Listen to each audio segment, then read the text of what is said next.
દેશમાં માર્ગ સલામતી અંગે જાગૃતતા ફેલાવવા તથા માર્ગ અકસ્માતોમાં ઘટાડો કરવા આજથી રાષ્ટ્રીય માર્ગ સલામતી માસનો પ્રારંભ થયો છે।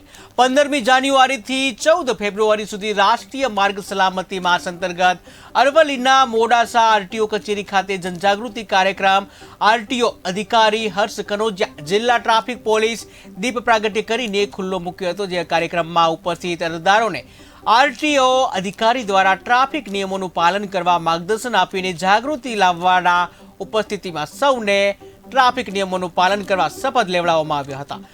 માર્ચ સપ્તાહની ઉજવણીમાં વિવિધ શાળાઓ, કોલેજો, એસટી વર્કશોપ, સરકારી ઓફિસો તેમજ ટ્રાફિક થતી જે જગ્યાઓ, જે રસ્તાઓ જે છે અને જાહેર સ્થળો પર વાહન ચાલકોને માર્ગ સલામતીના નિયમો વિશે આરટીઓ કચેરી, અરવલ્લી જિલ્લા ટ્રાફિક પોલીસ અને ઇન્ટરસેપ્ટર વાન ટ્રાફિક પોલીસ દ્વારા વાહન ચાલકોને ટ્રાફિક નિયમોના પાલન કરવા અપીલ કરીને વાહન અકસ્માતો ઘટાડવા અંગે જાગૃતિ લાવીને માર્ગ સપ્તાહ માસની ઉજવણી કરવામાં આવશે।